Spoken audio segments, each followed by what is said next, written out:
Okay, we're ready to go again. Let's hold down the hubbub here, and so come on up.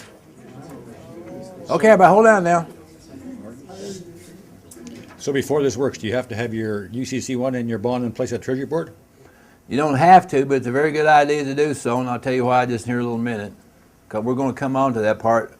I've created a set of instructions to help you through this process, and one of the things we're recommending is that you do send a UCC financing statement along with this to demonstrate what? That you have control of the exemption. That means that gives you the right to use the thing. See what I mean?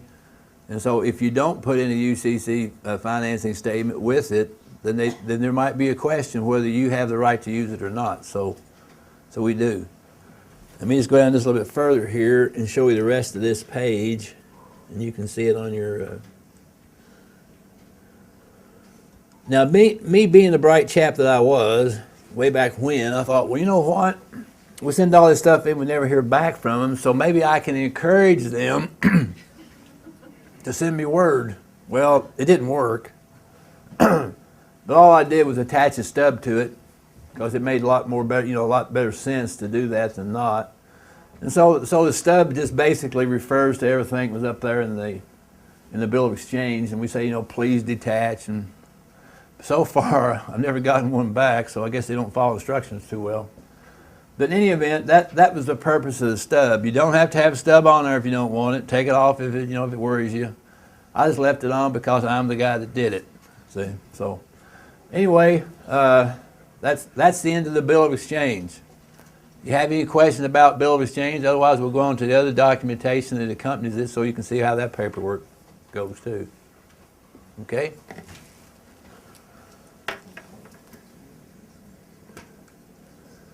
Let's just do this.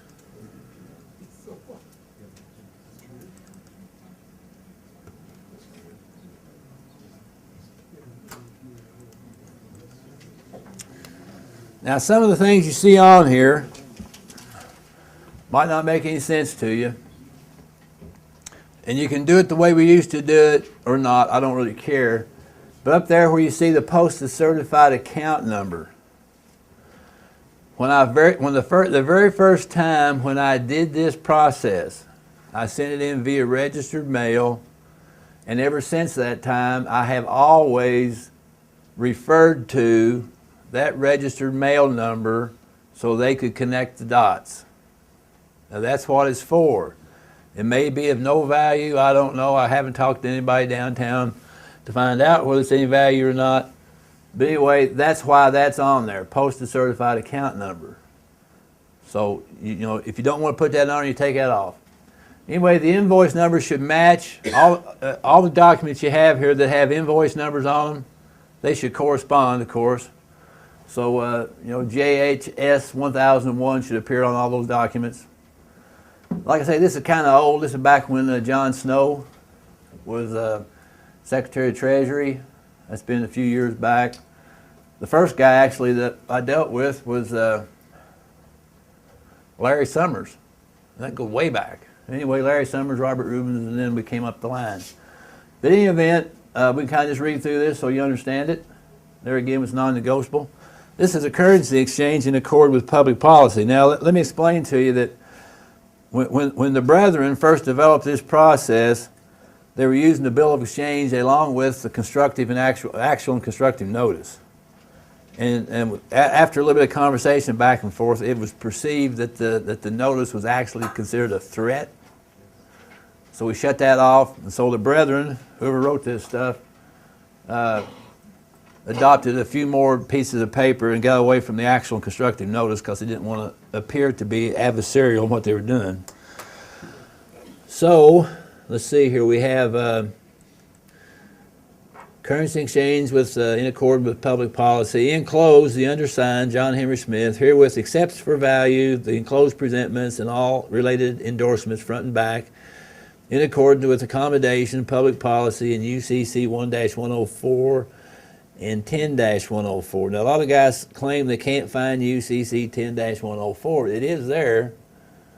and it's an important thing. Basically, what 10104 says is that because of pre-existing contracts, we can't really get rid of anything in the law. So anyway, that's what it kind of means. But anyway, here's the instructions. It says charge the undersigned's treasury account, employer identification number.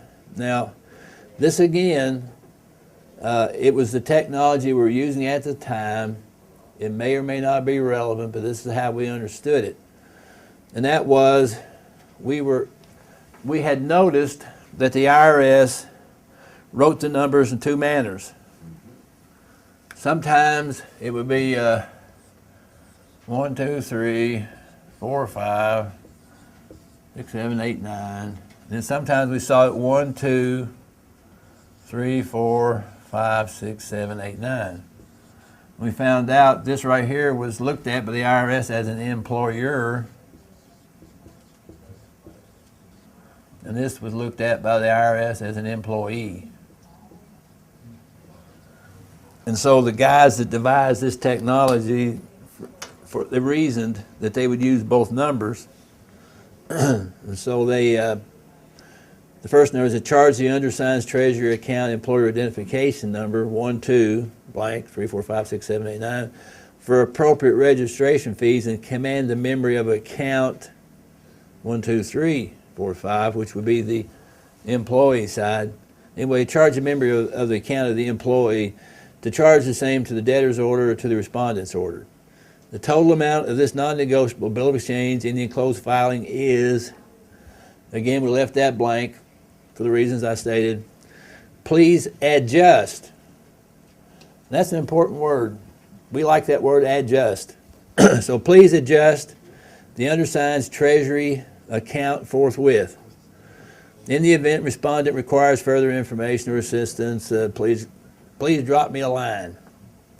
So that was one of the other pieces of paper that went with this process.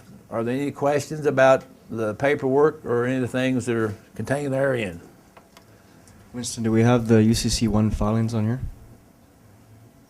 You mean what? I mean, like how to do it? Well, it's sample. I just don't know if we're still doing the same old redemption process type paperwork with the UCC1, with the debtor, the strawman, and live flesh and blood man as the creditor, or if there's something that I've missed. Well, is there anybody here that does not know how to fill out a UCC1 financing statement? No, I'm not talking about the financing statement. I'm Oh. talking about the initial spaces on the paperwork identifying the creditor and the debtor. Perhaps you've gone over it already and I'm just forgetting, and in that case I apologize I'm not to understanding everyone. what your question is. I'm just wondering if the signatures, this actually goes back to what Kaz was saying with what the lawyer did, having both the transferor and transferee being the same people. We've tried this in the past with UCC1, the PPSA, having the debtor and creditor as the same, what they perceive as the same person, but we try and make that differentiation somehow, whether it be spelling one in all caps and the last name first, first name last, and the other one in your natural flowing appellation. Okay, I see your dilemma. There's several ways you can overcome that problem. Some of the guys, the easiest way to do it was they were simply writing, the straw man over here as debtor.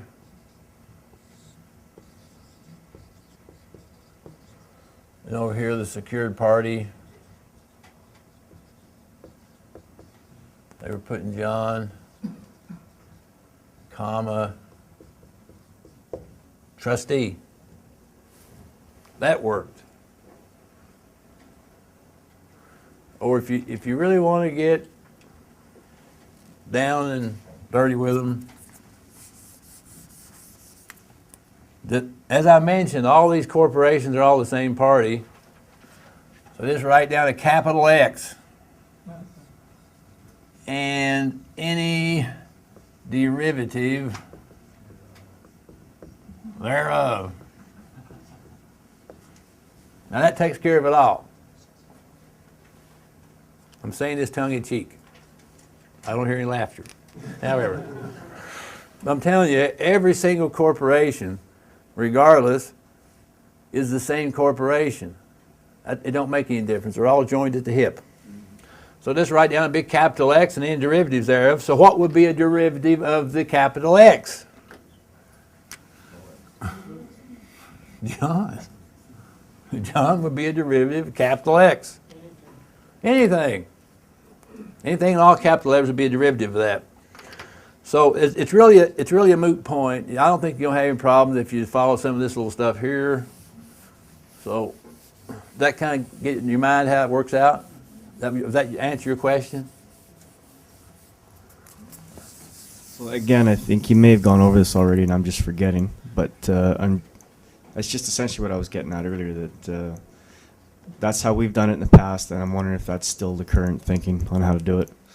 Okay, let me tell you something. It's your paperwork. You can do it however you want. If they object to it, then they got to tell you why. Fair enough.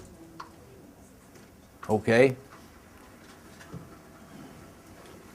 So if I filed as UCC1 with John Snow, No, you file UCC1 with, no, if I did with John Snow like 2000 and whatever, you sent you sent a copy of a UCC to John Snow. You didn't file it with him, did you?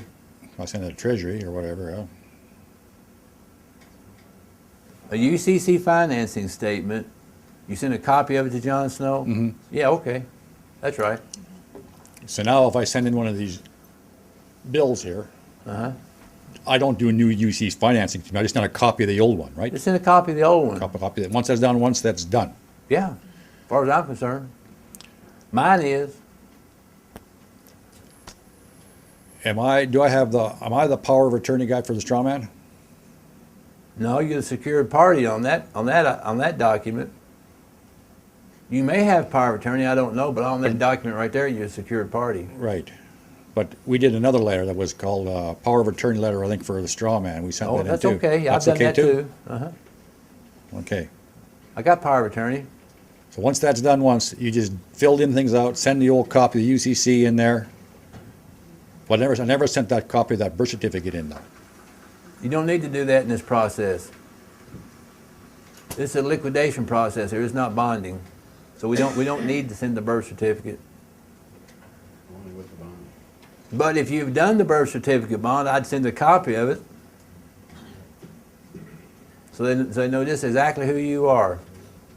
So now I could just send that birth certificate in there, and it would all fit together, and a copy of my Well, sure. UCC, and that would straighten the thing out. Yeah. Okay, thanks. Maybe you should show us the financing statement for the UCC. A lot of people doesn't know how to do it. How to fill one in. I think that UCC one is easier to fill out than that PPS one, when it comes to that problem with the capital letters and all that stuff. That UC one form accepts that capital letters and that upper and lowercase stuff. And it Yeah. comes back to you filled out properly. All right. Let me finish up the liquidation before we go talking about UCC stuff, okay? Then we'll bring it back up. Okay. This is regarding liquidation. All right. I bonded a judge in a case. Okay. Do you use this process?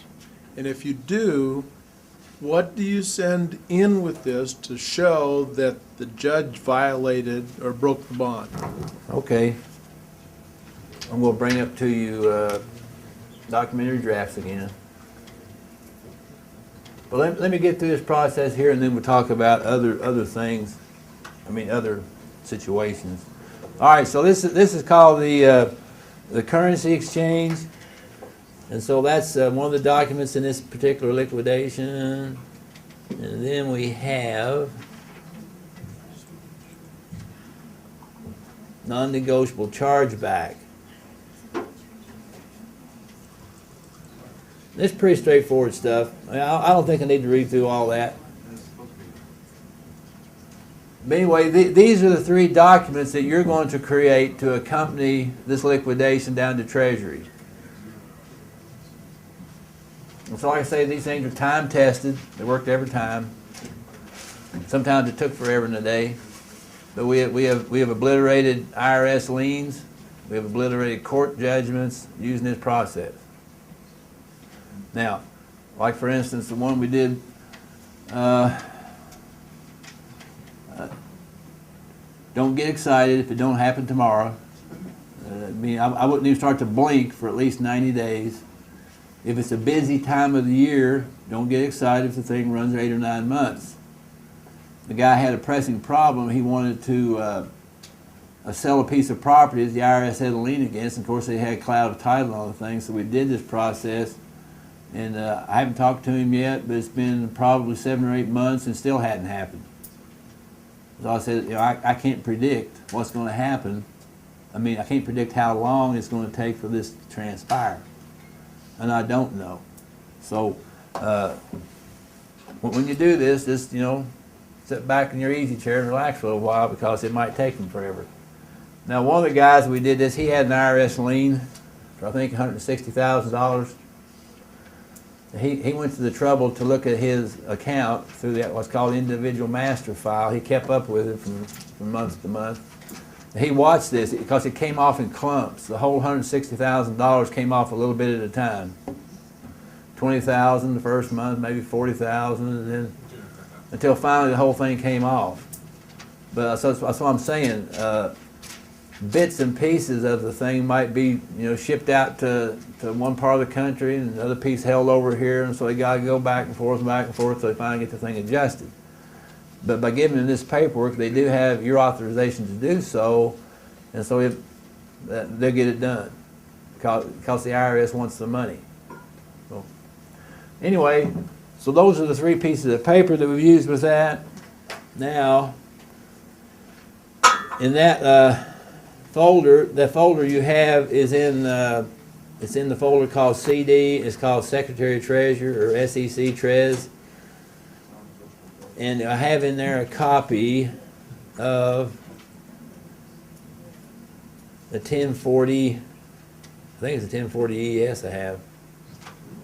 I don't know if hope this computer can open it up. It's PDF form. Okay, it did. We were at first using ES, 1040 ES to effect this. And 1040 ES is the same thing as a 1040V, except it's on the monthly basis. And so we got tired of figuring out what month it was and went to the 1040V. If I can get it down here. And so some of you understand about, still ain't got it down there. Hold on. I'm getting it. You pull it down a lot faster. I know, but I just want to make sure it don't go past it. All right, here we finally go. Here's the first quarter. And so anyway, the 1040 ES is the exact same thing for the 1040V, except this could be filed quarterly, while the V you can do it any time of the year.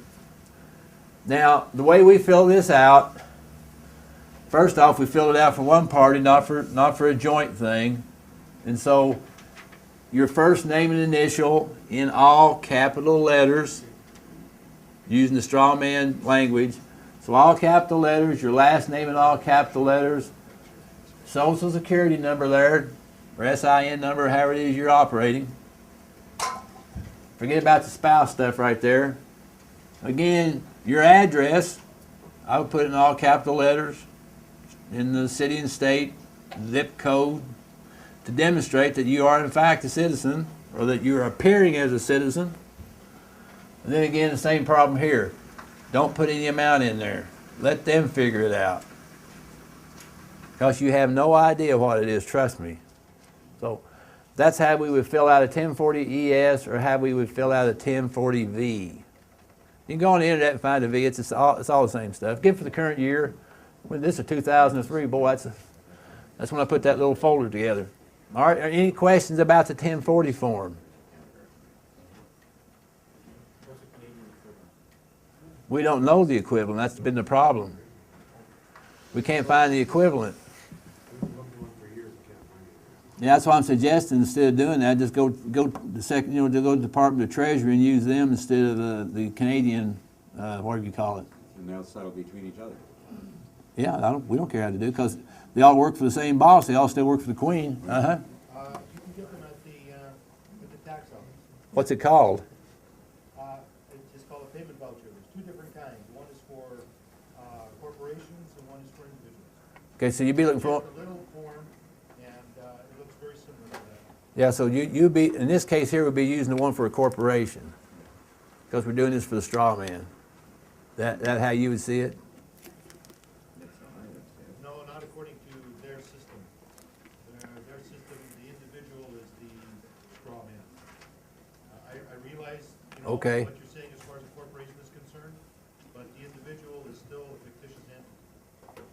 Has nothing to do with the Yeah, so if I were doing it for my situation, I'd be coming in as an individual, so you look for that form. Yeah, because what they're looking for is that social insurance number. Okay, we can't get this on the thing, so would you please come down here and explain that? I mean, it's a long way down here, but Well, I still have it. you're the guy that volunteered to be the accountant, so get on down here. We want to get it on. We want to make sure we get it on the. Yeah. If you go to your local tax office, go to the cashier and ask her for a payment voucher or payment slip, it doesn't matter what you call it. You want to make a payment on an account, they'll say which kind, corporate or individual. Right? With a corporate, you would use the business number, which is I a see that, yeah. 9-digit number. Right? It's also the same as your GST number, it just has different initials or different letters, like RT instead of RC or whatever after the 9 digits. That's for a corporation registered in the province or out of province, etc. And it looks a little different, but the what you want is the individual form, and in there they're going to ask you to put in the social insurance number. So normally, this particular voucher, you would attach your check with it to make your payment. And you'd go to the bank, or you can make the payment there at the tax office. What they want on there is the name and address, and they need the social insurance number and the amount. So it's, there is a form number on it, the bottom left, I don't know what it is, because from my point of view, it's not important. But if you just go to your tax office, you can request one of these. You might even be able to find them on the CRA website. They've got forms and publications on their website, and you might have to search on their website using certain keywords, payment voucher, things like that, and you probably will be able to come up with it.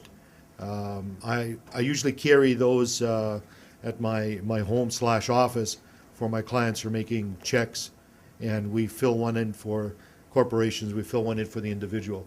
If you try to do a corporate one and put what is in fact a social insurance number, nothing's going to happen, because from their point of view, they're confused. Right? So you have to use the individual form. But it's very similar, it just doesn't have there's a lot of blank space on it, so you could ask the teller, what do I have to do to fill this in properly? And she'll say, well, you need the name and address, the social insurance number, and the amount, and that type of stuff. And then you could turn that into a bill of exchange if you want, like this fellow here, was it Darren? Darwin had talked about on Friday or whatever. Okay, All right, that's there the you form go. you use. Yeah. It's there. See, we did a lot of searching. Good thing you come to seminar today. Gave it to you right there. Okay. One other thing you can do is, Make sure you get close to it, because you're pretty Okay. tall. one other thing you can do is phone CRA and say you want to make a payment, and they'll say corporate or individual, and then ask them, please give me the number of the form. So, or actually, there's 2 numbers. One number you can call one number you can call if it's for personal voucher. You call 1-800-959-8281. Maybe I can just write this on the board. Yeah, let's write this on the board and make sure the folks at home get this. Let's get a good marker. Use that marker right there.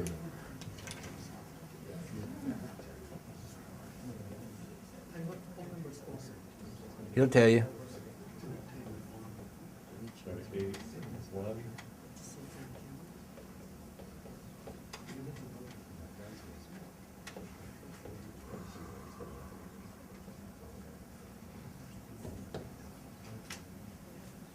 All right, question before he gets away. All right, there's your numbers. I think that says it all. Yeah, aren't you glad you came? Uh-oh. Oh, I made some changes. okay. We'll talk about that in a minute then. All right, so we've gotten just about all the way through this liquidation thing we're doing here. So let's go to the last little bit, which in our case would be instructions for mailing.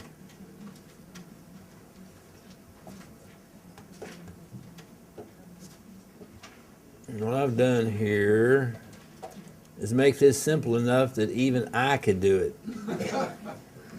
I think. All right. Note, this mailing is going to be sent registered mail, return receipt. The registered mail number that is going on this mailing will be used again on other items. Now that's my preference. You don't have to do it. That's my preference. Retain the number in your file for future. On this first ever filing, this number will be used in the space of these letters where it says posted certified account, and also where it says registered mail number. It will start with an R, maybe an RR. That shows you how far back this goes. Fill in the blanks on each letter in the bill of exchange with the appropriate date numbers at the above and signature in blue ink. One copy of each letter will go to Mr. O'Neill, and one copy goes to your files. Do not put any amount in the total amount areas. Now, just as a matter of good form, the bill of exchange would be on 100% cotton paper. We want to. It needs to be a durable instrument, so it ought to be on good paper or some of that pretty paper you see down at the office supply stores. But anyway, it needs to be good paper. Don't put it on just regular, computer copy paper. And the other copy of the bill of exchange, you would simply turn it over and write copy on the back. In the event you needed to make any kind of a copy for whatever reason, you just want to make sure you don't have more than one original of that same document, because that would be a little bit of a problem.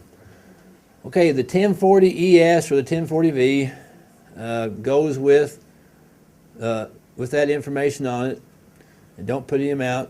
Don't try to sign the 1040 anywhere. Now, these are the things that are going to go into the envelope. The currency exchange, the non-negotiable chargeback, the bill of exchange, the 1040 ES, and then I have here in parentheses, I usually put, no, I shouldn't say usually, I always put a sticky note on the 1040 ES that simply says, please adjust this account.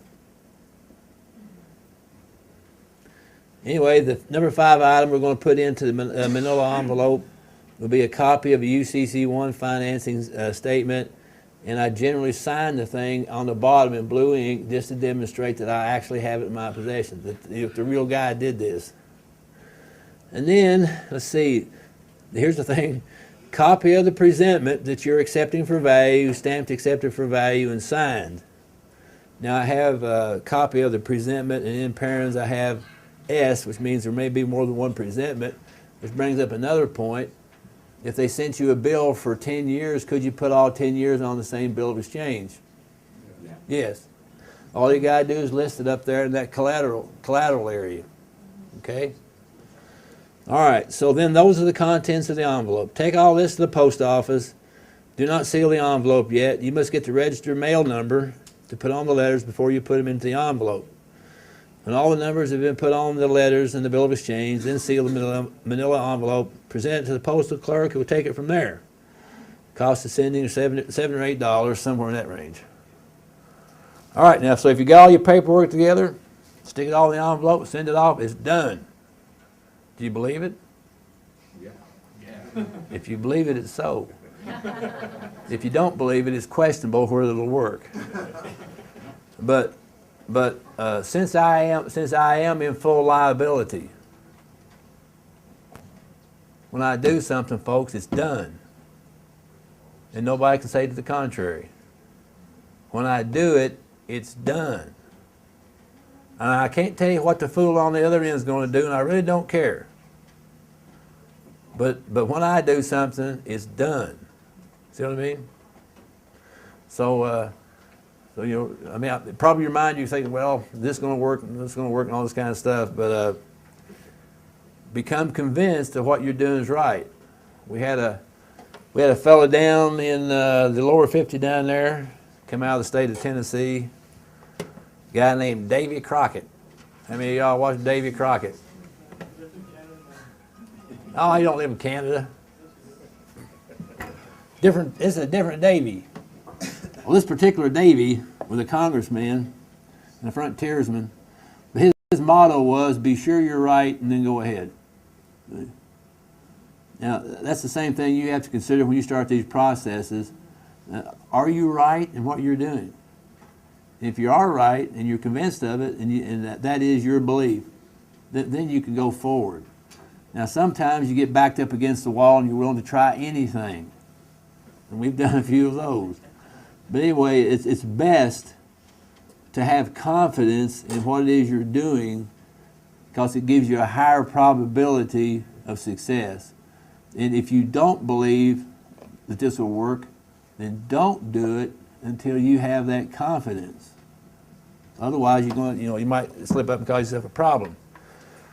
So, are there any questions about this liquidation process and how it can be used? We have done variations of this from time to time, hopefully to speed up the process, and sometimes it's worked and sometimes it hasn't. For instance,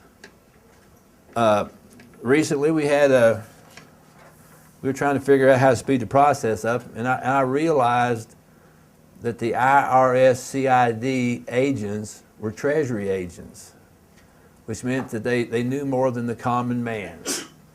And so I think, how can I get to those guys? Because I believe that they can facilitate what we're trying to do here a lot faster than waiting on all this process. Because when this process here hits the Treasury, I mean, it's going to go on some clerk's office, it's going to put it on some other clerk's office, it's going to put it on some other clerk's office, it's going to put it on, hopefully somebody can do something with it. So we're trying to expedite the whole thing, so I'm going looking for CID. I mean, I should have done a little research on the internet, but I didn't. So anyway, one of my friends in conversation with Treasury, he called Treasury in regards to the bonds he put in down there. He wanted to find out the things that got taken care of and so forth. And the lady there said, does this have anything to do with HJR 192? He said no, because the bonds he was using didn't have anything to do with HJR 192. So he said no. She said, that's good.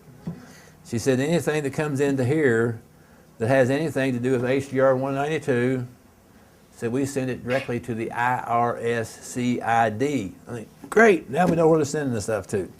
So now I just want to know which IRS CID they're sending it to. And so and another friend of mine, somehow, I don't know how he did it, he found an IRS address in Covington, Kentucky. And I knew that the IRS had a office in Cincinnati, which is right across the river over into Ohio. And so he found a post office box for the IRS CID in Covington, Kentucky, and guess what the number on the box was? 192. 192. Gee, I think, who's watching up there? Anyway, the box 192, and I said, this is great. Now, I had a friend of mine who has had a past history with the CIA, and since then he's repented, by the way. But anyway, he had a past history, and so he can look stuff up, is what I'm saying. So I had him go do research on box 192, Covington, Kentucky. And guess what he said? He said it don't exist. He said it's not there. He said, however, he said, when I send something to that box, return receipt, he said, somebody signs for it. So the box that don't exist intrigues me, so that's the one I like to use, because I'm involved in all kinds of intrigue. So what we've done from time to time is develop a similar liquidation process to this, and we send it on out to CID out there. And then we also found out that each district of the IRS has their own CID office. But hey, man, we've got a mystical thing going out there. I'm going to use that one. I like it. Did you have something you want to come? Uh-huh. Some time ago, I had the misfortune or opportunity, whatever you want to call it, of having some bailiffs pay me a visit at my property in Salmon They changed the locks on the door and they seized a couple of airplanes and a bunch of property of mine. They went to my home and they took vehicles out of the yard and whatnot. So what I did was I did a 6-step administrative process. The last one being a certificate of dishonor and non-response, because and of course it was all done through the notary and registered mail. Now there's been we've talked about where to proceed from this. In fact, I've done this on 2 agents already.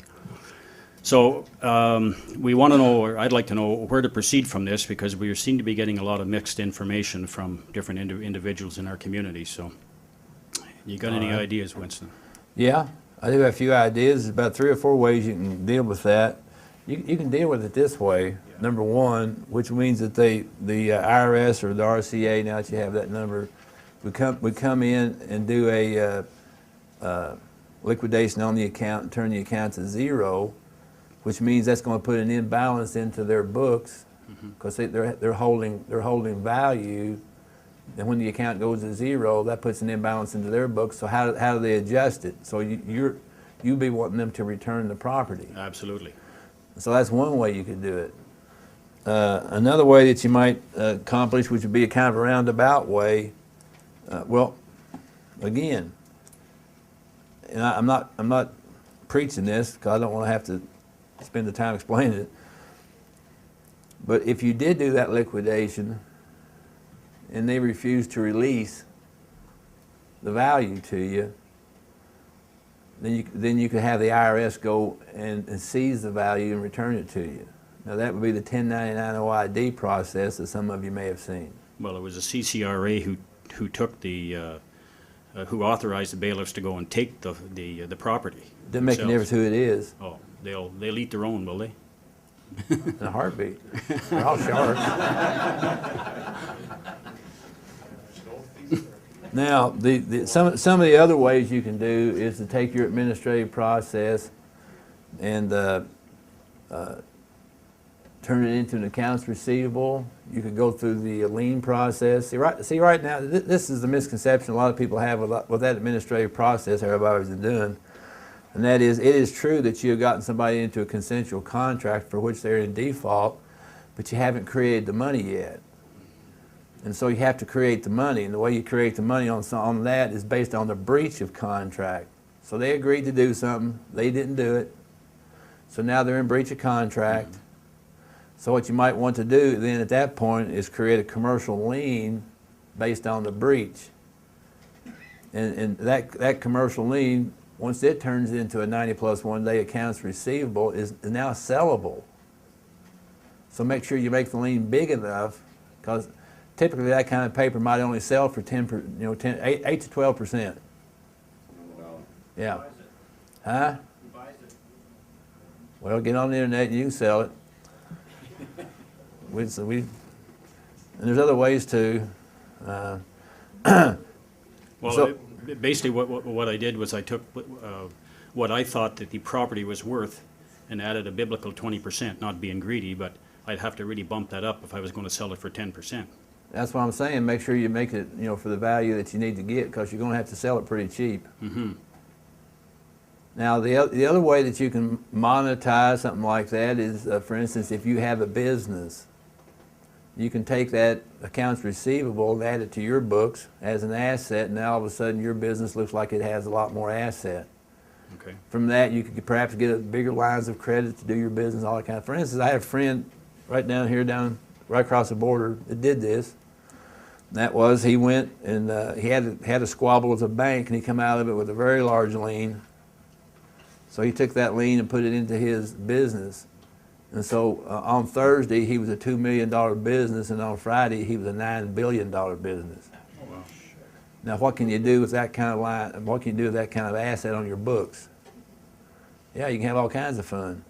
So I'm saying, if you'll be creative, I mean, you can come up with all manner of solutions to your problem. It might take you might have to go around the backside to get it, but you can get it. So anyway, just be creative. You can figure it out. Okay. You got 2 minutes? Oh, you don't have a break? Break? Do you think these people really deserve a break? We've as I mentioned before, to come out of the world that you've been involved in for a very long time and come into the world of commerce is a transition. and you have to change the way you think, and you have to change the direction you're looking. It's not an easy thing to do. And I recommend to you that you don't jump at it real hard all at once, that you try to make the thing work at a small, slow pace, pick up your pace gradually and so forth. Now, this is basically what we've done for about the last 3 years with this whole set of seminars. I have personally only intended to do one seminar. And the only reason I tended to do that because the people from Canada were asking me to come here and do a seminar, and it was in the middle of November. I said, no way I'm going up there, it's too cold. So we had the thing down in Seattle, and I said, hey, this is great, man, this will take care of everything I need to talk about. But then as things evolved over a period of time, people started saying, well, what about this and what about that? And so we did evolve a little bit, and we've had seminars that were considered to be a little bit advanced. We've had some seminars that were basic, fundamental issues.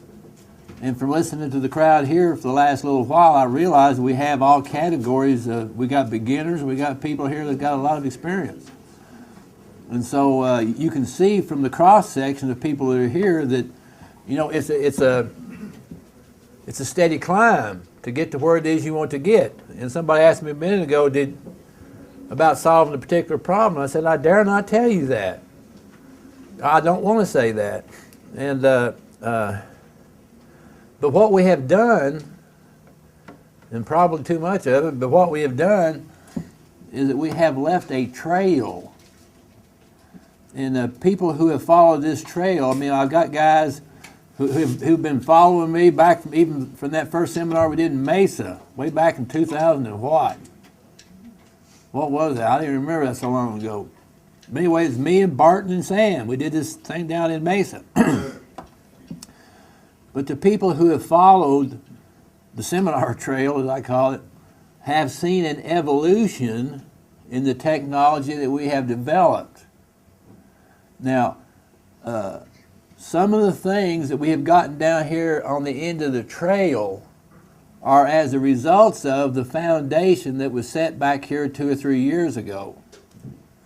And so as you start to look at how can I possibly understand what Winston is talking about today, and without that background and experience, you might in fact have a very difficult time coming up to this. And so if at all possible, you know, we have just spent the last 2.5 years giving seminars and building up to this, and so now I'm being asked questions about the last 2.5 years. That's what it amounts to, which I'm happy to answer, but I can't give you a full deal on what we've done for the last 2.5 years is what I'm saying. And so if you decide that you want to change your life and turn it into a commercial entity instead of being involved in the statute of the common law entity, it'd be a good idea to follow the trail, because we left a pretty good marks as we came along. See what I mean? And so that might be a good thing. I started out where you are right now, and believe it or not, I still attend seminars. When somebody has a seminar going on that I want to know what they're talking about, jump in the car, jump in the airplane, and take off. And I go there and I listen to what they have to say. Sometimes it's something I want to use, sometimes it is not. Sometimes I'll jump in a car and drive halfway across the country just to talk to somebody that has information that I want. I do that often. Because some of the people that develop different things don't do seminars. And so I have to jump in the car and drive out in the middle of Wyoming. I got to jump in the car and drive down into Arizona someplace, down into California, or wherever I have to go. But what I'm saying to you is I'm still learning too. But as you kind of watch the last 2.5 years in the seminar trail we left, you'll see that evolution. Several people have come up and commented to me, hey, you're way ahead of where you used to be. I said, yes, I am. Because I'm continually learning also. Now, one of the things that I have done that's been a great benefit to me is that just as soon as I find somebody out is in jail, I start to write to them. Because I know the guys who are in jail. I know why they're there. And I target the ones that I specifically want to learn from. And a lot of the technology that we've put out in these seminars has come from the guys inside. Because one thing, they got a lot more free time than I have. and so they can research and they can tell me stuff that I don't know about. And like I say, I used to get in the car. It was 6 hours in one direction to visit this one guy on Sunday afternoon. Me and him would sit there and develop technology, and it was 6 hours back. Another guy I used to drive to see was 9 hours in one direction. I would go visit him in prison. Because it was so far away, I'd stay over and see him the next day and come home. And so, you know, I put a lot of miles in, and I've talked to a lot of guys. I've written a lot of letters to guys in the joint. And like I say, I'm just a conglomeration of a whole lot of people. This is not my technology. It's what I have learned from others with my twist. That's about what it amounts to.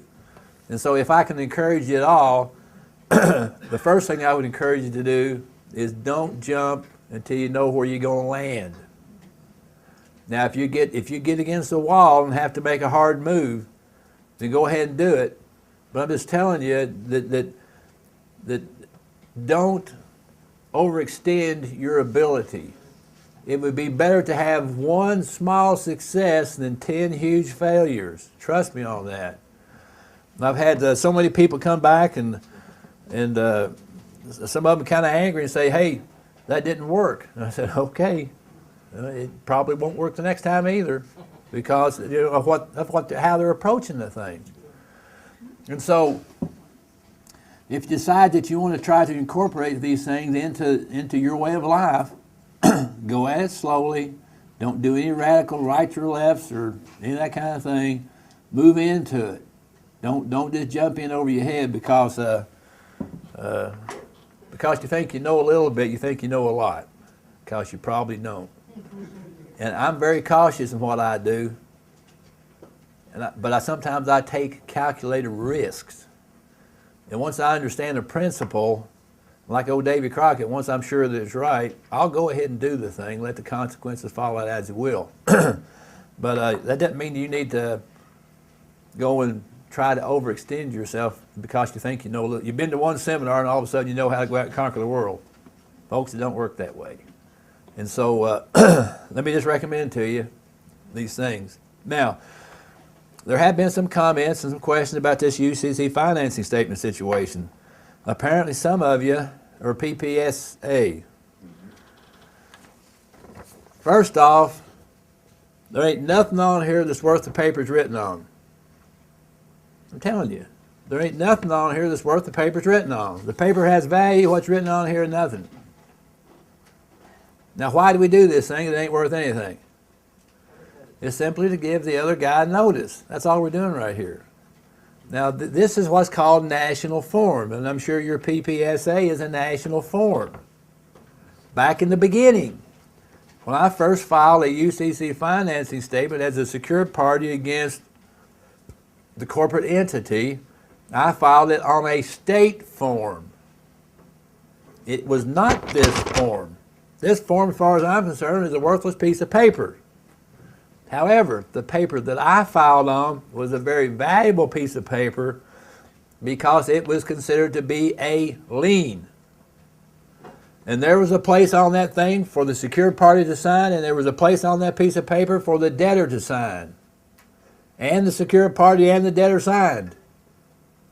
And when I took it down to the county recorder in the county where I grew up at and said to the lady at the front desk, "I want to file this UCC financing statement in the county," I said, "Where do I go?" She said, "Go down the hall down here and hang a left in the first door on the left."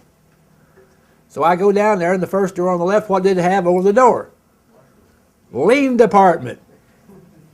So I go in there and I file my lien.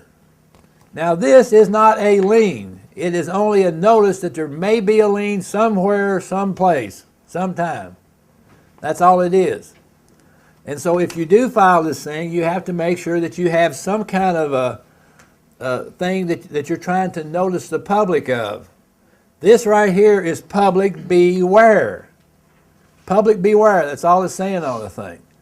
And so there's been so much controversy over how to fill this out.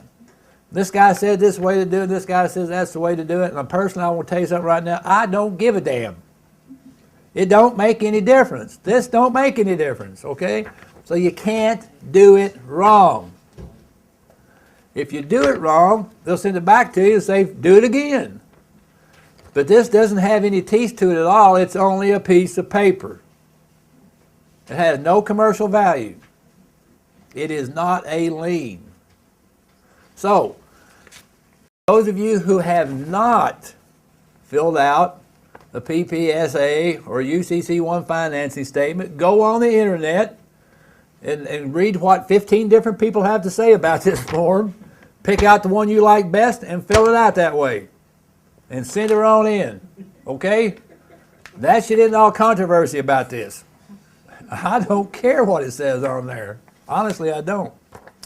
So, there's plenty of information on the internet about how to fill the things out, and all the gurus are telling you this and that. For crying out loud, don't go pay anybody to do this. It's simple.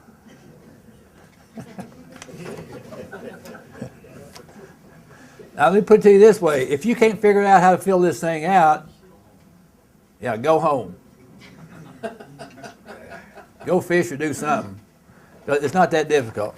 Now, what is perhaps more difficult is the concept of how to properly create a lien. And if you want to, I'll briskly go through that for you. It's not that difficult either once you have the form right. Now, the other day, was it Friday we talked about this? Friday night?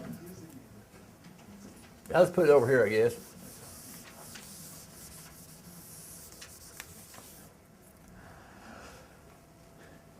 You may or you may not want to create a notice of interest. A notice of interest is a mini lien. That's what it is. It's a mini lien. It's not a lien, but it's almost a lien. But it is a quick hitter. It's an arrest warrant. That's exactly what the attorneys are putting into the court. They're putting in an arrest warrant against the vessel. It's a notice of interest, and it turns into a lien.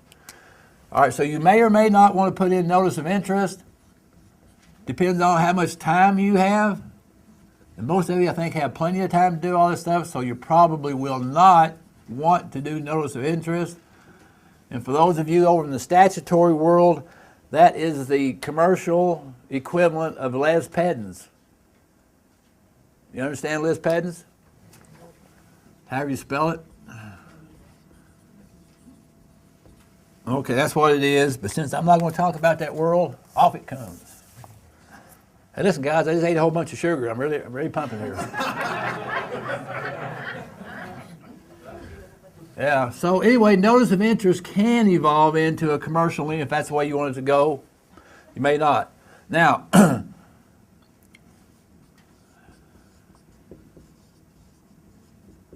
the commercial lien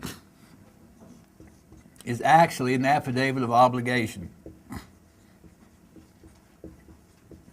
And this is going to be a maritime lien. And so the title to the thing is Affidavit of Obligation, and I like to write commercial lien. Now, it has basically 7 elements in it. That sounding kind of mystical to you? Number 7? It's mystical. Anyway, the number 1 section is the parties. And the parties are broken down into two elements. One is the lien claimant, and the other is the lien debtor. Now, basically, on the lien claimant side, you probably only have just one guy. On the lien debtor side, you may have several. There may be several lien debtors jointly and severally. Okay? All right. And what I like to do is I like to also add in John Doe 1 through 10, because I might want to add somebody else a little bit later on. somebody acts ignorant to me, on they go. So that's the first section. Now, on the CD you have, let me get it up here so you can look at it.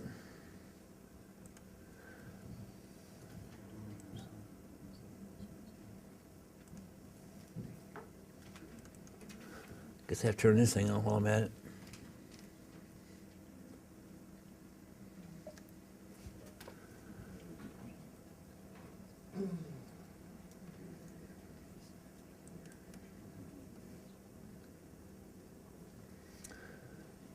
All right. On the particular lien we put on there, I'll explain it to you a little bit more in detail when it comes up here. But I like to create the law of the contract the very first thing. And so I generally include on there several maxims of commercial law so that all the parties know what the law is going to be that we're going to deal with here. So there's no question. Coming up now. Let me get there in a minute.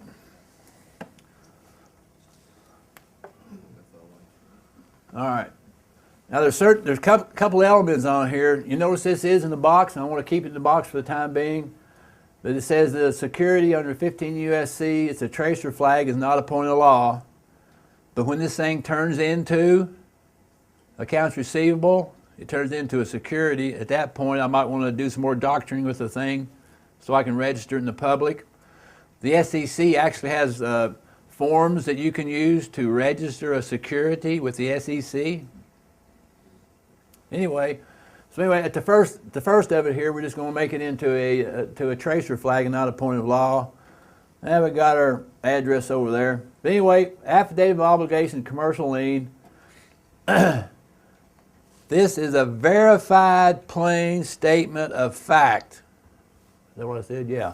Verified plain statement of fact. That's what this thing is. But anyway, down here, like I mentioned, we put a little bit of law in there so everybody's on the same page as far as what it is we're going to talk about. And those are all maxims of commercial law. There's plenty of them there. You can go through some of that at your own leisure. Now that one down there I specifically like. Public hazard bonding of corporate agents. All officials are required by federal, state, and municipal law to provide the name, address, and telephone number of their public hazard and malpractice bonding company and the policy number of the bond, and if required, a copy of the policy describing the bonding coverage of their specific job performance. Remember scope of office? Failure to provide this information constitutes corporate and limited liability insurance fraud, 15 U.S.C. and is prima facie evidence and grounds to impose a lien upon the official personally to secure their public oath and service of office. That's the law of this contract. Okay? Cover Canada? It covers the whole world. We got the whole world in our hands. Okay, go ahead. Yeah, my question was, does that 15 USC work for a Canadian? Listen, do you see anything in here about Canada, America, China, or any place else? Not yet, no. Nope. So this is in commerce. Commerce is the law of the planet. So, all right, so here's the parties down here we're going to fool with.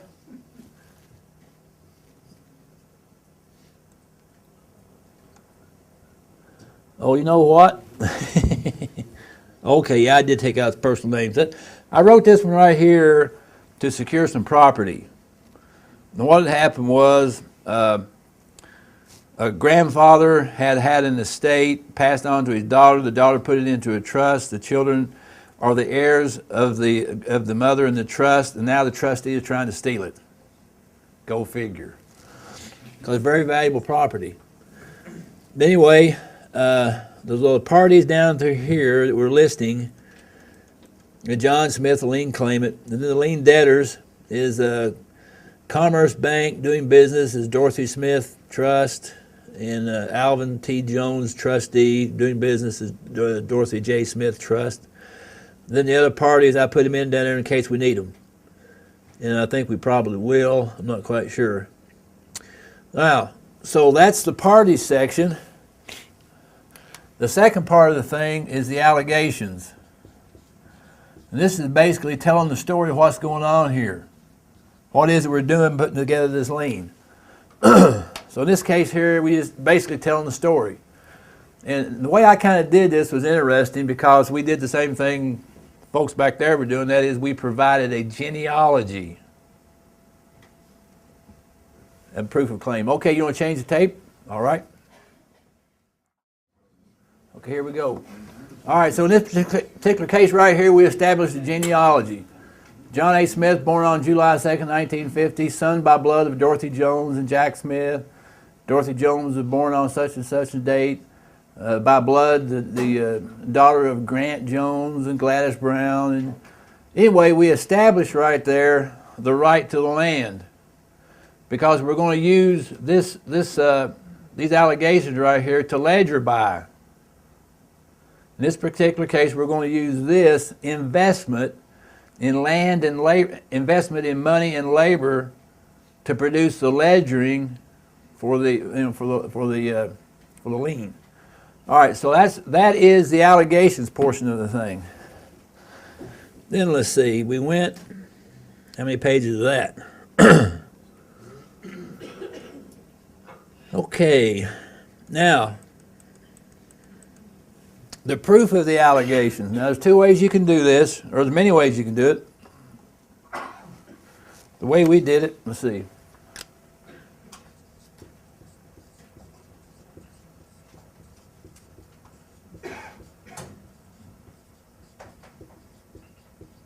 In this case here, the way we proved the allegations was simply the other parties did not respond. That's all. They had the duty to respond, they didn't respond. Notary gave certificate of non-response. So that's how we prove the allegations in this point. So the allegations might be, you know, lien debtor affirms that Dorothy, as a child and young lady, physically labored on the land known as Sweet Springs Ranch with much investment in time and labor. If no timely rebuttal, it is affirmed. And so when they didn't make a timely rebuttal, it's affirmed. It is true. And this one up here, let's see. Oh, this is an interesting one here. Number 4, lien debtors affirmed that Grant Jones in the years of 1936 to 1937 bought with gold-backed currency approximately 265 acres of land in Santa Clara, California Republic, which became known as Sweet Springs Ranch, blah, blah, blah. So he bought the place with gold money. Real money. See? These are all the things we're leading up to, so we want to go in here and claim some kind of value to the expenditure of the money and the labor. See, so that's what we're doing all this for. So there's your proof of allegations. The proof is they did not answer, and the notary said they didn't.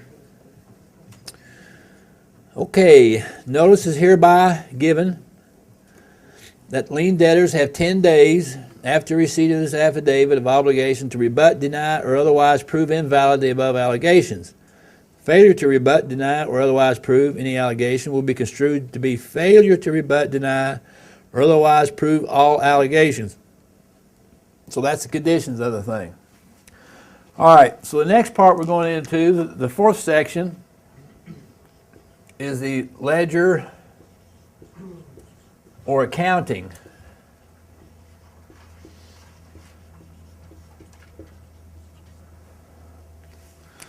On this particular one right here, ledgering in instant matter is comprised solely of the value of gold-backed currency expended by Grant Jones and other currencies expended by Dorothy Jones and Jack Smith and John H. Smith, and the labor of the same in the amount of $300 million in functional currency of the United States. So we're claiming a value on here. In this case, $300 million. We knew $300 million would pretty much wrap the place up. So, let's see. All right. Now, you can use any form of ledgering you want. Like I say, on another one of the liens we have in here as an example, we use the Constitution of the United States. We use statutes that they're liable for, not us, but they're liable on those statutes.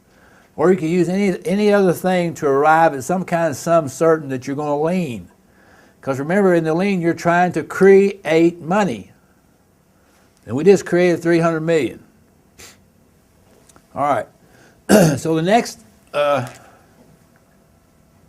perhaps one of the very most important ones, is what shall be the surety for the $300 million? What are we going to claim is the surety for the thing? Surety for the value of this affidavit of obligation, commercial liens, is the Sweet Springs Ranch, its products, proceeds, and fixtures. If the value of $300 million cannot be had by Sweet Springs Ranch, its products, proceeds, and fixtures, then the public hazard bonds of lien debtors are seized to satisfy any remaining debt, any remaining value. Remember, who is the party that we're claiming as lien debtor? Commerce Bank. And I think they got deep pockets. So, yeah, Commerce Bank is one of the lien debtors. Remember up here?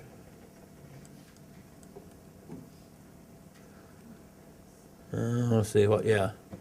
Get this back over. Hey, get back over here. Yeah, lien debtor, Commerce Bank, doing business as the Dorothy Smith Trust, and Alvin, the trustee. All right. So that's the surety. Now, we gave him notice. All right. So ledgering and surety. And now comes certification. So the fifth element, the sixth element, this be the certification or verification. Let's call it verification. And that's where I use a commercial swearing. And it goes something like this: I, John A. Smith, certify on my own commercial liability. See, we're not in limited liability here. We're not going to introduce insurance into this. I, John A. Smith, certify on my own commercial liability. I have read the above and have grounds to do know that it is true, correct, complete, and not misleading, the truth, the whole truth, and nothing but the truth. Then we sign the thing, and we fool around with the address a little bit there. And then the last part, the number 7 item, is the notary. And so this is the way we wrote up that. On a certain date, a man appearing in his true character, who identified himself as John A. Smith, appeared before me, whoever, Jane Doe, a notary public residing in Santa Clara County, California State, and attested to the truth of this affidavit with his oath and autograph. So then that completes the 7 elements of a commercial lien. Now, you could have more things in there, but I think, if you put much more in there than that, I think you're just wasting paper. That pretty much covers the whole gamut of the whole thing. All right? Are there questions about this commercial lien? The structure of it? Coming down to ask a question? Huh? Commercial lien, not any lien. Huh? Go ahead. You indicated that the surety in this particular example was the Sweet River Ranch, whatever it is. In a CCRA or an IRS case, what would be the surety? Anything you want to name as surety. Okay. It could be the IRS building. Oh, I could do that. Yeah. Oh. Or it could be. Okay. If they don't rebut it, it is. If they don't rebut it, it is a surety for the thing. Now, when you do the commercial lien, this is the structure that we've used, and to complete the process with a commercial lien, you have to properly follow the administrative rules, administrative remedies, and that is you have to give them notice. What I prefer to do is file it first in the county recorder or wherever you can get it in recorded, send a copy to the lien debtors, each and every one of them, have them respond through a notary or through some other witness, so the witness can say, a third-party witness can say that they didn't respond. And then after you have that done, then you want to be kind, and that is you want to send them out a notice of fault, opportunity to cure. Give them, the 10 days is like this. 3 days mailing to, 3 days for them to do something, a Sunday in there somewhere, and then 3 days mailing back. That makes 10 days. So on this one, we gave them 10 days. On the 11th day, the notary gives us certification of non-response. And we do the same thing on the notice of fault, opportunity to cure, 10 days. Get the affidavit of non-response from the notary. And then we file the notice of fault, of default. Now, a default is ex parte. You don't have to send them a copy because they're already in dishonor. But I would go ahead and file all those things into the county recorder so you get file stamps on the thing. Now, some of the guys that we've worked with have gone another step further. They've gone to the Secretary of State of their state and had gotten a verification or a certification or an apostille on the notary signature. And what they basically say is the Secretary of State says on the certain date that this document was signed, yes, the notary was certified to make that statement. Okay? Huh? Determination, yeah. Let's go over here first, and then we'll... On proof of allegations, what are the odds are that you do get an answer in 10 days? Do you ever get one? I've never have. No. Now here's the thing, folks, that when you operate in commerce, you operate in the truth. If you tell the truth, can the truth be rebutted? No. Go ahead. This might just be a moot point, but I've done a lot of research for various land titles in Saskatchewan. I've got it on the computer. It doesn't cost anyone to get it if they want to do it through me. But the particular building, and the reason I bring this up is because Jim jumped right on this IRS building. The CRA building in Regina, the title is in the Queen. I don't know if it's a Queen in the right of Canada or what Now, is there any problem with going against the Queen, literally? If she comes into the public, she loses sovereignty. You understand that any sovereign that acts in the capacity of a corporation loses all their immunities? Thank you. That's why these guys in the back row here don't appear in the public. They don't want to give up their sovereignty. But if the Queen acts like a corporation, which means she's there for profit and gain, at least for that act, they lose their immunity. And so if they're holding a title to a building, it can only be a fiction. It's colorable.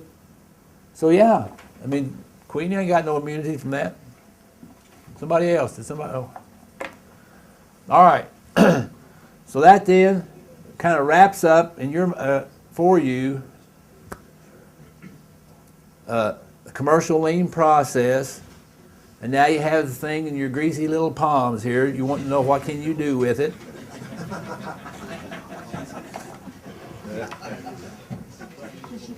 And there's many things you can do with it.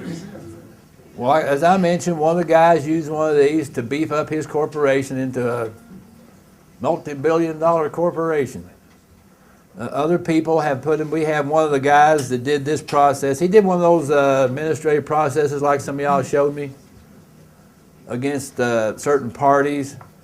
He took it, did the commercial lien process, got all the apostilles and all that kind of stuff. An attorney firm picked it up.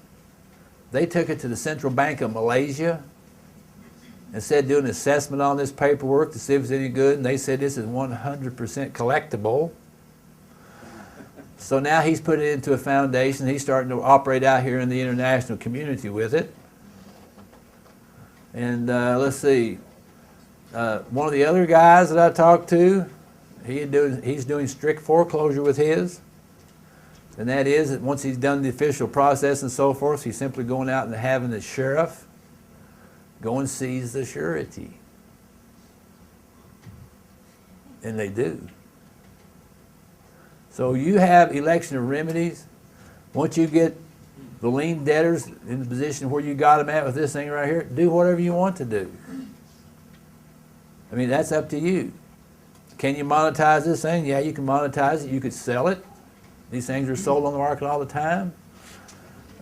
Some of the brethren have gone down to, for instance, a full-service brokerage house, opened up a full brokerage, how do they call that, full-service brokerage account, taking their commercial paper and putting it into the full-service brokerage account and have the broker either sell it for them or go monetize it.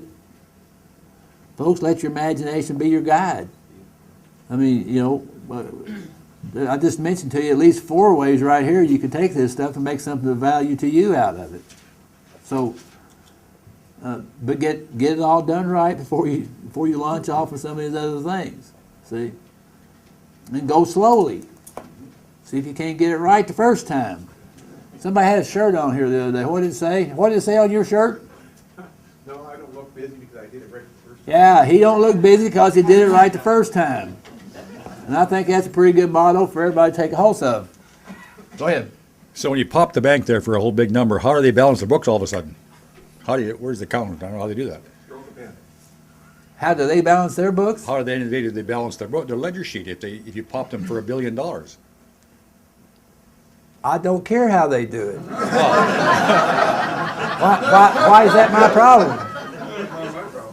Why is that my problem? They're the guys that started the thing. Yeah. What's that old saying? Don't poke a sleeping dog. What is it? Don't kick a sleeping dog. It's crazy. You go around kicking dogs, and all of a sudden you run into one that'll bite you. You go around kicking, a bank, you go around kicking around people until finally somebody says, "Uh-oh, you just went and kicked somebody who knows how to do commercial liens." And look out, because here it comes. It's coming right down the road at you. So, this is all commerce. And, if the banks want to operate limited liability, that's fine. We'll take all the limited liability and we'll take their asset. I got no problem with that. Uh-huh. All right, I talked to you yesterday about this after the class, and you said bring this question up today. Okay. I actually mentioned it to a few people yesterday. They think I'm all going to go to jail. Think you're going to jail? Yeah, Okay, they say, well, you're going to then do you that, will. you're going to go I to jail. don't know. I said, well, Winston said I can do it, so. I can do it, not you. So anyways, here it goes. I'll give you a bit of a layout so they understand. Right. I have a couple of partners. We bought some property. I don't do taxes. I can't get money from the bank. So we had private financing. It started dragging on long, so the money was getting higher and higher and higher. We needed to get cheaper money. So we took 2 partners who don't do their taxes, took the names off the property, left it to the one who lives in Australia and does taxes in Australia, doesn't do them here. So now all the names is in his and his wife's name. And we have like over $500,000 in loans out on this one mortgage. Can I lien him or the bank, get the mortgage taken off, or get the land put in my name now, take it from my partner, and then the bank gets 0. Now I have the properties, now I can sell them and do what I want with the capital. You said this guy had deep pockets. Who has deep pockets? The partner that's in Australia. Well, he's got deep pockets because he's got big mortgages. Well, He's almost $1 million in mortgages right now, and we have over half a million just on this one mortgage alone. So I'm trying to get rid of that over $500,000 mortgage through a lien. Well, I don't see why you can't do this whole process right here and then go do a strict foreclosure on the mortgage. So would it be better to do a lien, or would it be better to do what we were doing before to that, I can't remember. You had a liquidation. Well, if I would do the liquidation because it's not going to solve the problem you got with your partner. Well, my partner doesn't have a problem because we trust each other, and if I take it in my name, he knows that I'm going to pay him out the capital afterwards. But you're saying the guy in Australia has the mortgage. He has the mortgage, but we're still equal partners. But we trust each other, so we don't care whose name is on it. I'm asking the question, what's the problem then? The problem is we have to pay the bank over $500,000 right now. What's the problem with that? I don't want to pay them anything. In that case, I would suggest doing the liquidation process. I thought you had a problem with one of your business partners. No, I have the problem with, we want to get rid of the mortgage off the property, but now it's not in my name. We dropped our names off the title, so I used to be on title. I'm no longer on title, and I'm the guy who does all the work. Well, I don't see why you can't use the liquidation process to zero out the account with the bank. That would be better than a lien? Because yesterday you were saying I shouldn't go after my partner, I should put a lien on the bank. Well, yesterday I had the idea that for some reason that you had a problem with your partner. No problems, just problems with the bank. Okay, well, then deal with the bank. I think it'd be a whole lot faster to do the liquidation process and do the lien process. And a process like that with liquidation, like you say, could take up to 90 days longer.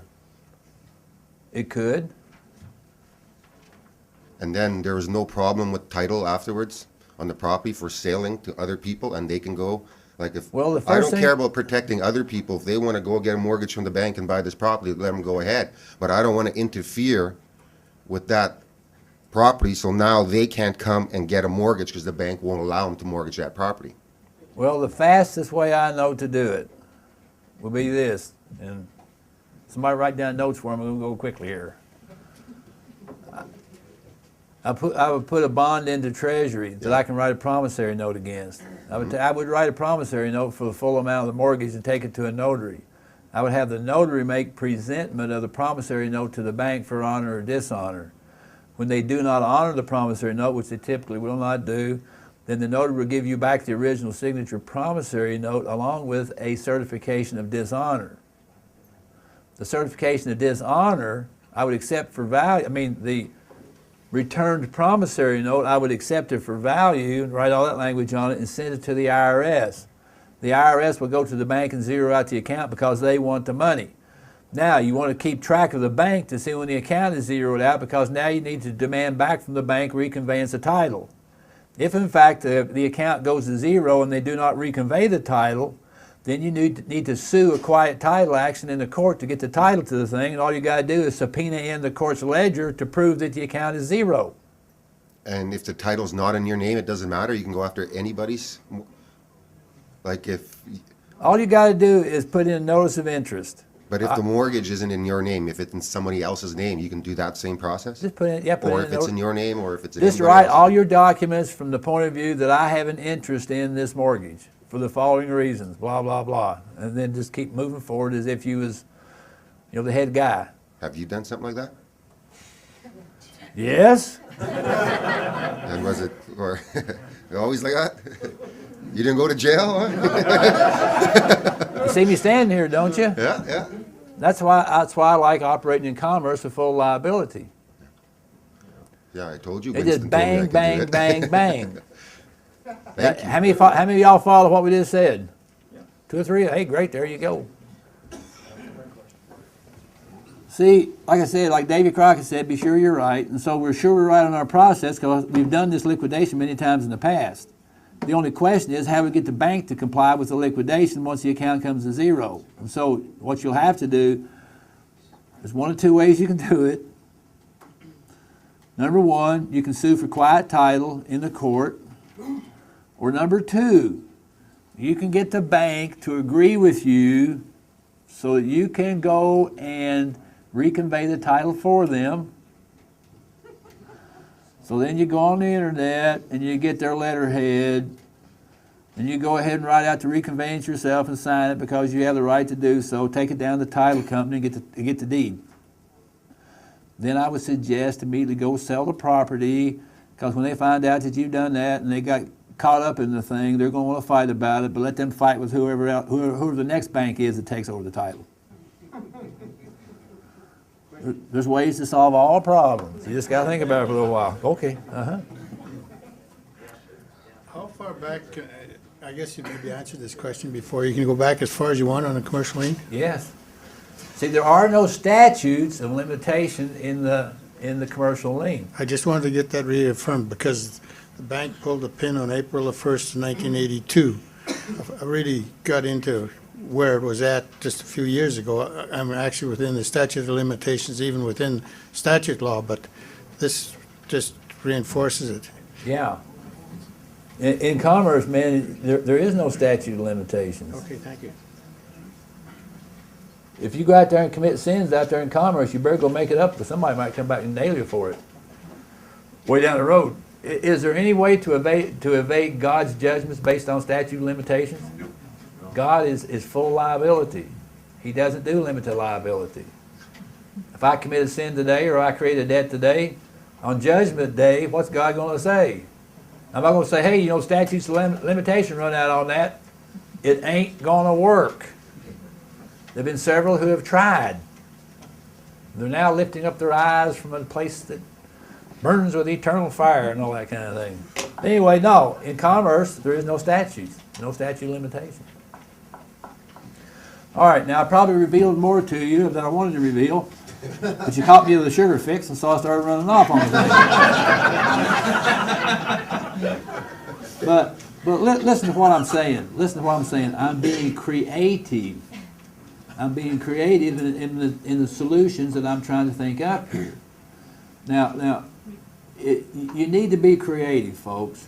You don't need to be dogmatic. You need to be creative. That's why I hold up paper like this and say, hey, this is junk. It has no relevance to me. What do I care what it says on this piece of paper? Because I can create my way around anything. Now, I used to hold down a job simply on the basis that I was creative. I mean, I worked for a company. I was a carpenter's foreman on a big project, and this was an underground project, and it was an R&D project. They simply did research and development under there, and they would always come to me when they wanted to solve a strange construction problem because they know I could creatively figure it out. There'd be some way I would figure out how to make the thing work. So that's why they kept me on. I mean, I was a good worker, but they did like the idea that I was creative. And I finally got tired of them. On one occasion, my boss came to me and said, hey, let's go to this meeting over here. These guys are trying to figure out how to solve a certain problem over there. I said, okay, who's going to be there? He named off all the PhDs and all this kind of junk. Oh, geez. I go talk to those guys. So we go in there, and we got the the project manager, and we got all this people over here, and they're saying we got to accomplish this certain thing underground, and it's going to cost us $2 million to get it done. So I'm listening to him for about 5 minutes. I said, how much will you give me if I could solve that thing for you for $2,000? They said, you can solve it for $2,000. I said, yeah, I can. What are you going to give me for it? Why should I give you this stuff? Anyway, I was kind to him. I said, okay, here's how you solve the problem. So I solved the problem for $2,000 because I had experience in doing a certain little thing that they had not thought of. I mean, the engineers and the guys who was the think tank was saying, this is what we got to do. We got to do this, we got to do this, we got to do this to make it happen. And I'm saying, no, you don't. Do it this way. See? And so, in consequence of that, I just saved them $1,998,000. They didn't give me nothing for it. So I stopped telling them stuff. That's what I stopped doing. But anyway, as you start to get a knowledge of the tools, you can start to be creative, and you can start to see things that you had not seen before. We had a fellow down here just a while ago that says accountants can be very creative. They can do all kinds of things with numbers and computers and all that kind of thing. That's true. Well, I can be creative also with the tools that I have, and I am very, very creative. And so I'm suggesting to you to learn the use of the tools that we have presented here and in the past. I mean, that's all I've been doing for the last 2.5 years, of giving out tools. A screwdriver, a hammer, a saw, whatever. I'm passing them out to you. Now, how you use those things is up to you. But I suggest to you that you be creative, because then you can resolve a whole lot of problems that otherwise you could not. You see what I mean? Don't become dogmatic in the way you try to solve problems. If you try to solve it by the books, you're not going to get very far. If you try to solve it by the statute, you're not going to get very far. See? You're not. Look out there in the world. Everybody walks around in a box. They can't think outside the box. See what I mean? So now, if you're going to operate in the world of commerce and take full liability for whatever it is you're doing, for crying out loud, don't become dogmatic and And don't get to the point where you can only use a hammer to drive nails with. My hammer is my favorite tool, man. I can do all kinds of things with that thing. Yeah. So, when you start looking at commercial liens, when you start looking at all these other processes that you can do and so forth, start thinking about some variations, some ways that you could do this, that, and the other. And I think you'll be very pleased with yourself because of what you're able to accomplish. All right, so that's kind of the end on commercial liens. What would you like to hear about in the next little while? What is it? Documentary draft. Oh, documentary draft. Hey, there's another beautiful thing. I love documentary drafts. Thank you very much. Yeah. A documentary draft, as I mentioned in the past, is simply a draft that has evidence with it. Now, like on this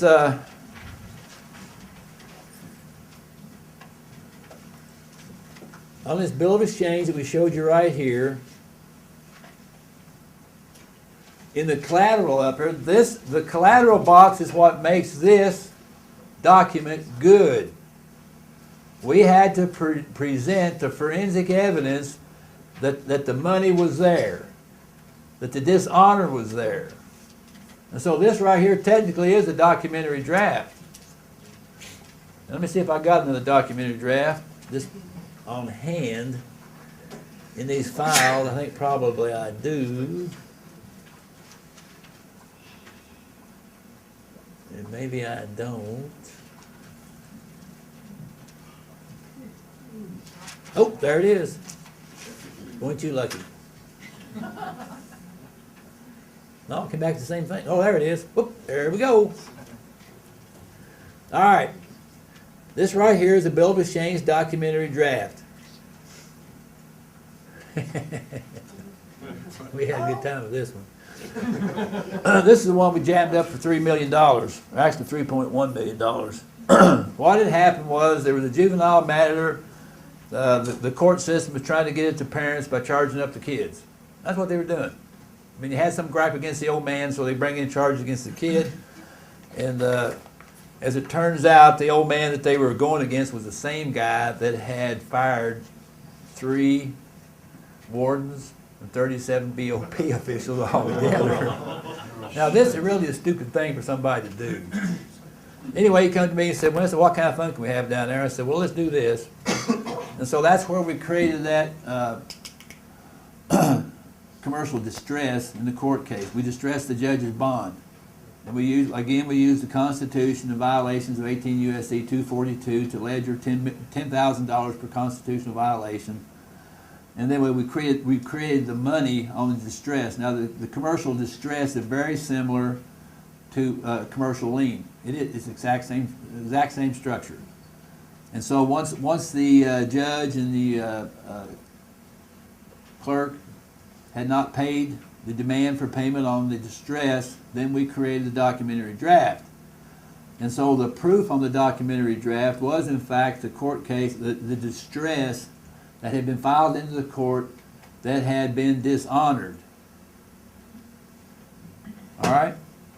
So then he said, what to do next? I said, well, let's just go and create a bill of exchange documentary draft. So this is the result of it. So we created it much the same as some of these other things.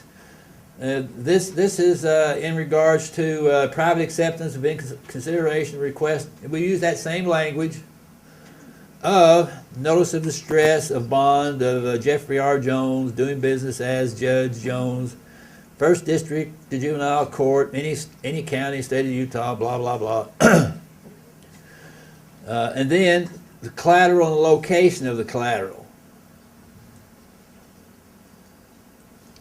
Now, we knew that Utah claimed to be self-insured.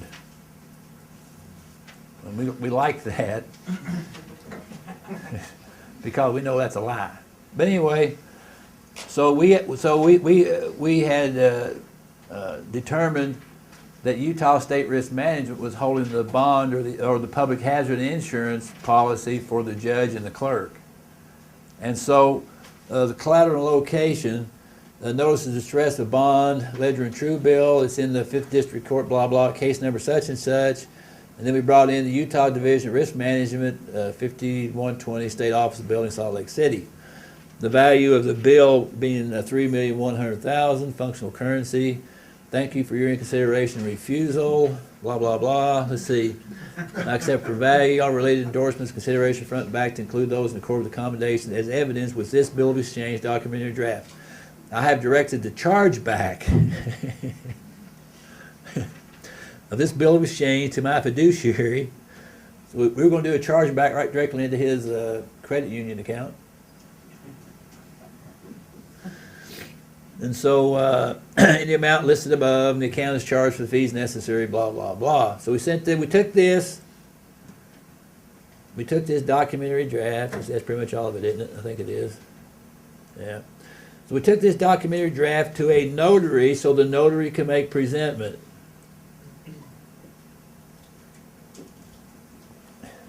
And so the notary did make presentment. The notary kept the original signature documentary draft in the notary possession, sent a copy of it to the risk management, along with a letter of instructions in regards to what should be done. They simply said, come on in and give honor or dishonor to the documentary draft. The address of the notary is, and our business hours are, whatever. And gave them, I think we gave them 3 days, Anyway, as you can imagine, nobody came in to either honor or dishonor the documentary draft. And so the notary gave us back the original signature documentary draft, which was the money, and a certification of non-response. No, certification of dishonor. They had dishonored the documentary draft, so we have those things back in our possession. He said, what to do now? I said, well, let's just go and give it to our favorite third-party debt collector. So we did. We went and took the original signature documentary draft, accepted it for value, put all that kind of language on there, and sent it off to the IRS. Like I said again, how long do you think it took them to collect that? I mean, if the certified mail got to the IRS on 8 o'clock in the morning, I guarantee you by coffee break they had the money. I guarantee they had it. They don't even hiccup. Now, so all of a sudden, risk management said, "Hey, what happened to $3 million?" They start looking at the books. What happened to $3 million over here? And somebody said, "Well, I don't know. Let's go find out." And so they went and found out. And then the result of it was 3 million wasn't a very big hit, and so we didn't get the added results we wanted. I mean, 300 million had been a nice hit. 3 million wasn't that big of a hit, so the public officer did not lose his job. However, he did come off the case. Probably he was afraid we'd do it again, and so they put another guy on there, and they went to arguing again. But anyway, that's a documentary draft. Now, a documentary draft is a quick hitter. For some of you that was talking about a minute ago about mortgages and all that kind of stuff, I'm telling you, every single mortgage is a breach of contract because a bank which risked nothing tried to put in a claim against you and they didn't give you a check for it. That's a dishonor. You can go ahead and create your documentary draft just based on the mortgage itself. You don't need anything else. And you can have the IRS, you can have it in the IRS's hands at 8 o'clock tomorrow morning. The coffee break, they'll have it. Then you go down and demand statement of account from the bank, demonstrate zero balance, and off the races you go. Documentary drafts are a quick hitter. We've used them in the past. So any more questions about documentary drafts? Okay, here comes one.